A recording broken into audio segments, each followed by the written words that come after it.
Ladies and gentlemen, boys and girls, stiflers, triflers and pantry riflers, welcome along to the Joe Spiver YouTube channel where we discuss books and little else.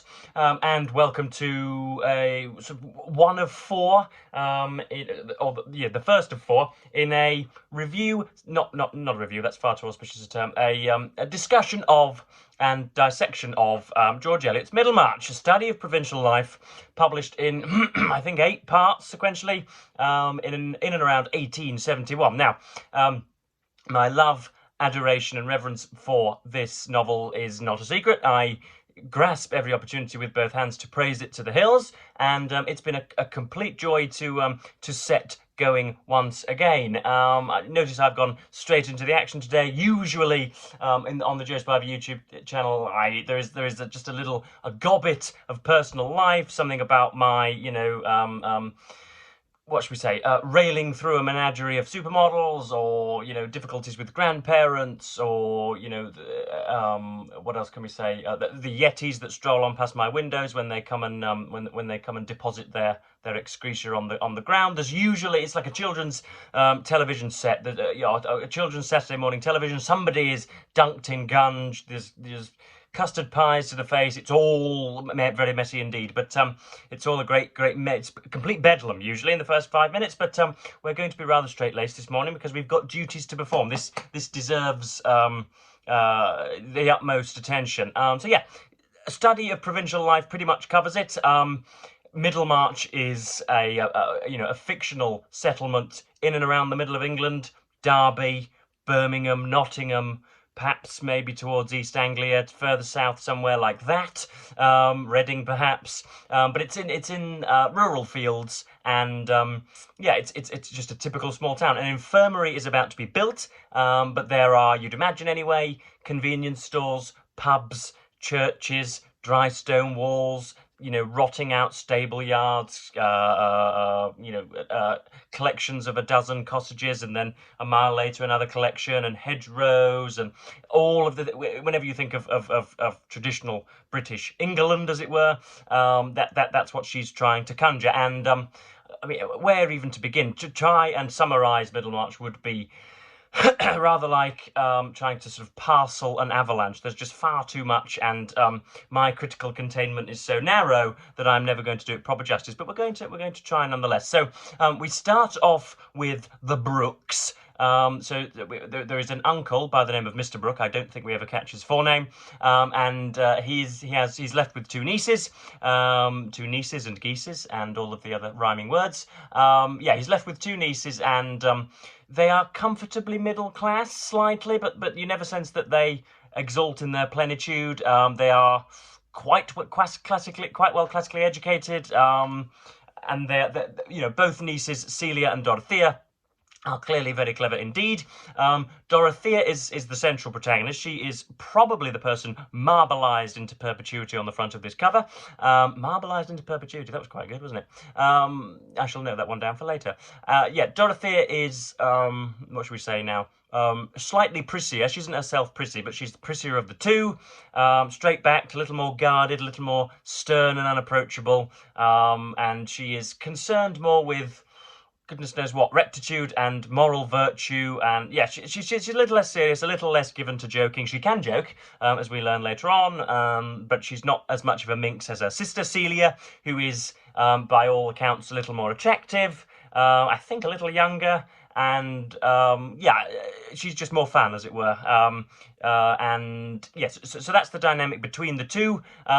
Dorothea is academically inclined, whereas Celia is said to have more common sense, whatever the hell that term means. Of course, that's been co-opted by bigots, charlatans and opportunists these days, but you know what I mean when you say common sense. Somebody who knows how many beans make five, as it were. Mr. Brooke is, he will anathematise the first section of this novel for many of the 21st century. Of course, very many of its characteristics are already arrayed against latte-swilling squirrels and zoomers like myself, or not like myself, but many of my contemporaries who cannot countenance focusing on something for upwards of 15 or 20 minutes, who find difficulty to be an affront to themselves and their personality. But not only that, but you have a kind of, what is he? He's kind of an insouciant, casual misogynist at the front. Mr. Brooke thinks that women are pretty and are delightful and not to be tapped on the head, but are not... really aren't worthy creatures, if you know what I mean. They shouldn't be consulted on fiscal policy or political economy or anything which is serious with a capital S. And he's always joking about this. And much like the sitcom writers of the 70s and 80s, we think that George Eliot derives an awful lot of pleasure out of ridiculing his own satisfaction. So that's those three. And they are visited at... goodness knows what their place is called. Let's just call it Destination A. They are visited in their house by a local scholar. One of the gossipers in the local village calls him the Lowick Cicero. His name is Mr. Casaubon, I think, and he is the only person who is concretized in George Eliot's description. He's the only person whose face looms so easily because he is described as Lockean. He looks like John Locke, who I always think looks like Thomas Hardy, who also looks like a key cutter and cobbler in my local area. Essentially, sort of pea-headed, bit puny, really rather meek, frail, the rest of it, but also not one to suffer fools very lightly. Again, very, very serious. And Dorothea takes to him. She doesn't really recognise... God, I'm going to get more and more pompous throughout this video, but she doesn't recognise conjugal mutuality. She doesn't love him, if you know what I mean. She doesn't think, "Ooh gosh, isn't he attractive and amazing?" She is enthralled by his undertaking and his endeavour. He is completing a book whose title I'm going to forget. It's italicised a few times, but it's a very, very dry and very, very scholastic and very, very fusty work of history and mythology and all of the subjects therein. And but she's completely amazed by that endeavour and his precision and his seriousness. She views frivolity all around. She can't stand it, and before long.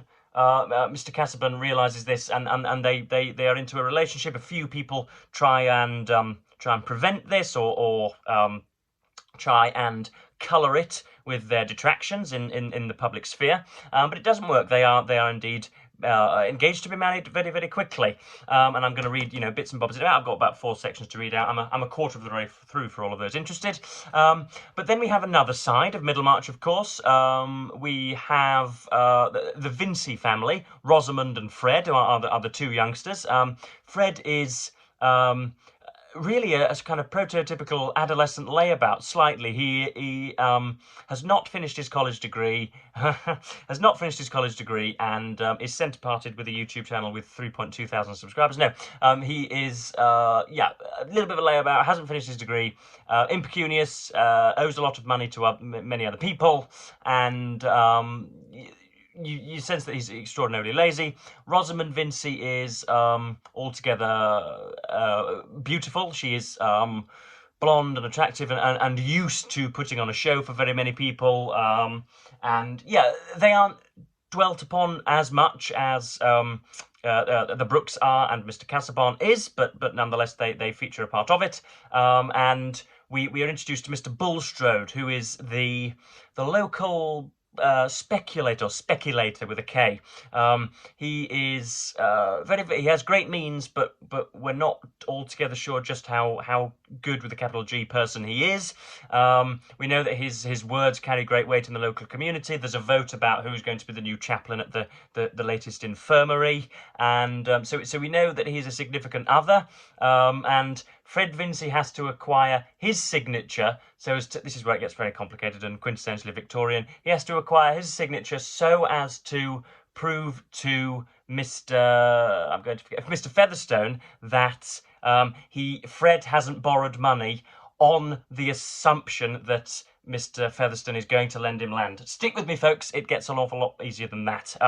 But all you need to know is Fred Vincy's got not much money and is going to have to start to sell horses, and he's going to have to start earning his own money. Then we meet a Will Ladislaw, who is, I think it's second cousin / nephew / distant relation of Casaubon. He is a kind of an artistic idealist, a little bit limp-wristed, a little bit. He's a painter, but he carries. He carries the intrigue of a brooding youth. If you're brooding in your 70s, then you're sort of laughable. Whereas if you're brooding in your 20s and 30s, somehow again there is the seriousness about you and significance that Dorothea comes to admire. So there's Will Ladislaw, and we don't know much about him, but again we know that he is almost Byronically beautiful. People stand off him because he is, again, just so almost quixotically gorgeous.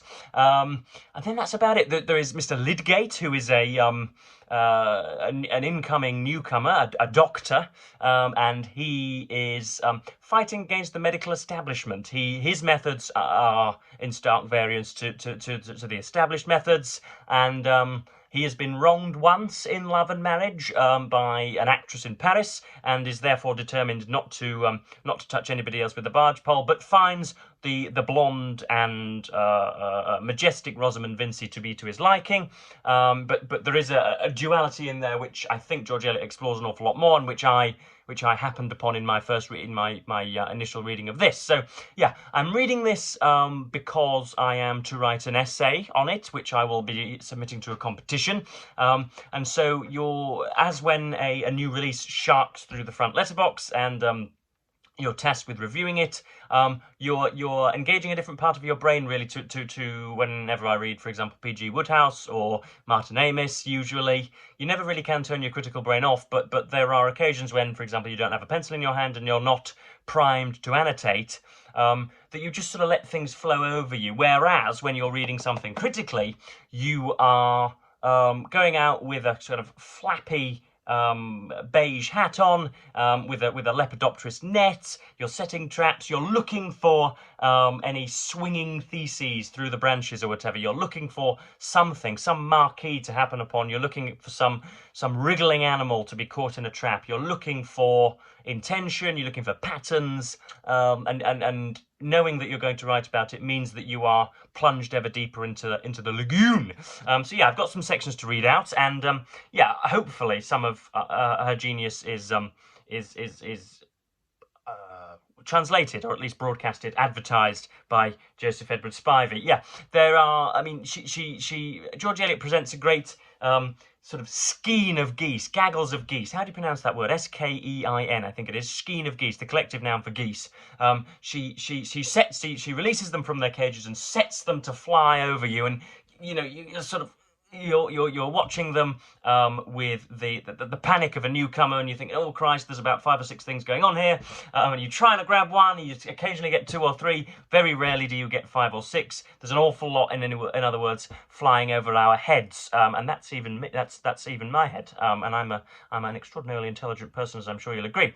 So there's a kind of what am I thinking about? There's a kind of pentagonal surplus about George Eliot, that she's throwing all sorts at you, and it behoves you to try and get as much as possible, but don't worry if you don't get it all. But this is Casaubon's precision, his opening precision in conversation with Dorothea, and this is where she finds both his work admirable and his deportment to be again, yeah, a little more significant and serious than Mr. Brooks and Celia's and all of the other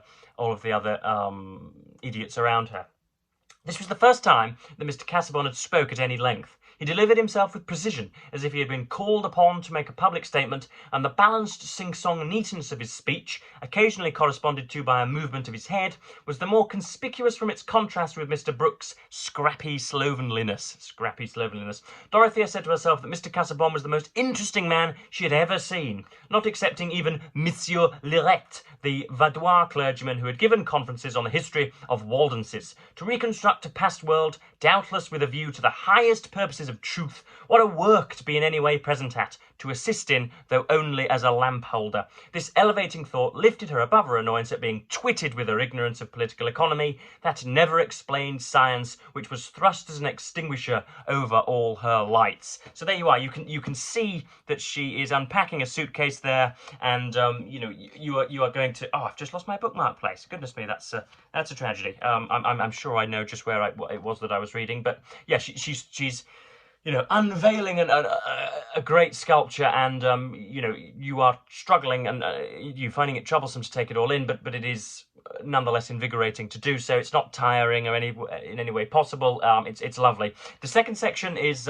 this book was published in 1871, and Tolstoy's work came out about 5 years earlier, War and Peace, and I don't know whether this is a conscious reference to the pedantic historiography of the last 20 or 30 pages of War and Peace, but it could well be. She talks about almost the nature of history and the tracking of human lives, and which is obviously what the novelist seeks to be.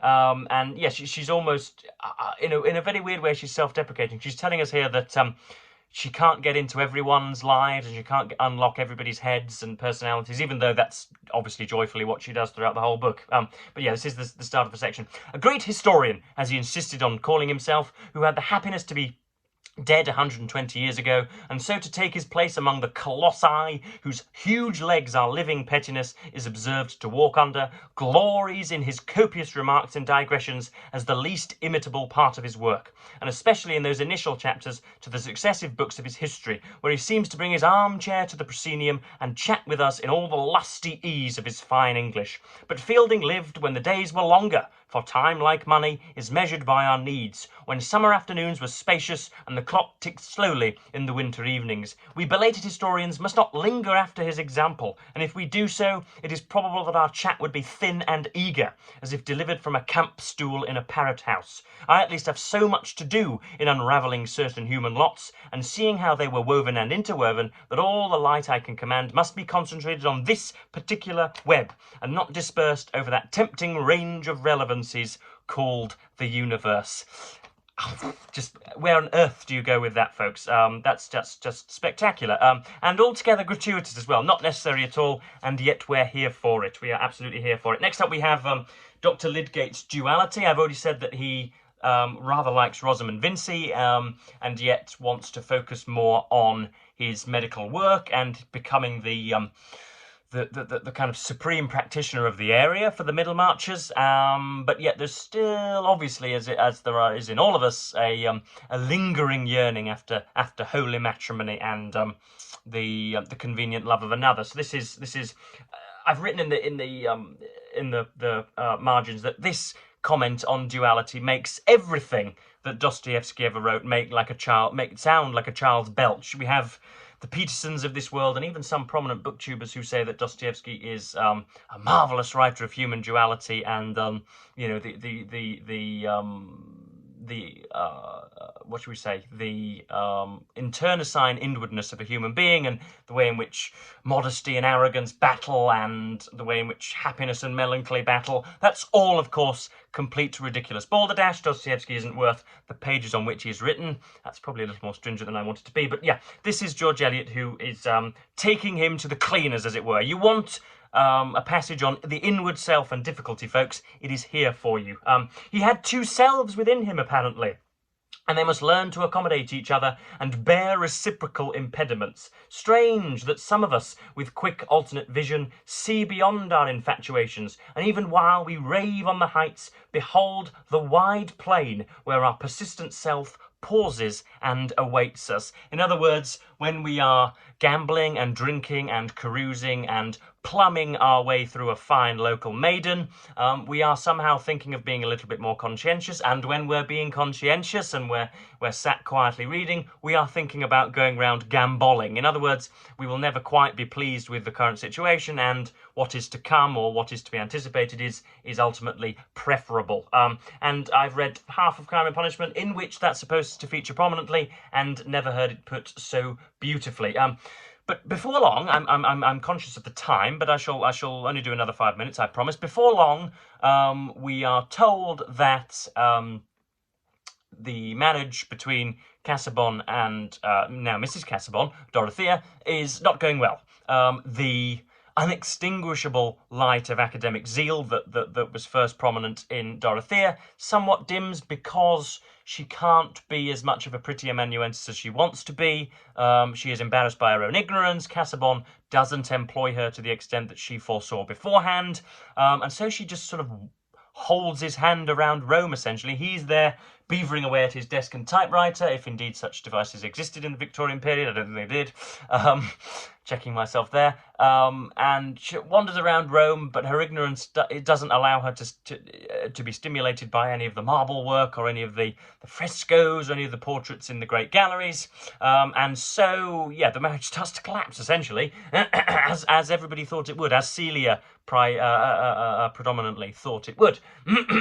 But here's essentially, again, a great paragraph about getting used to someone. And I've lost count of the amount of times where I would put somebody on a pedestal, a girl I met in a bar, or a friend that I met at cricket practice, or when I was catching butterflies on the lawn, who would become very, very quickly normalised and therefore not as intriguing as beforehand. We've all experienced this, I'm sure. And this is another case of George Eliot just having been long since dead, just grabbing us by the modish 21st century collar and filling our sacks with some lovely. I'm almost tempted to call it authorial philosophy, but you know what I mean. That she's just chronicling human existence. So let's get into it. So they have, with the progression of time, Casaubon and Dorothea have become tired of one another.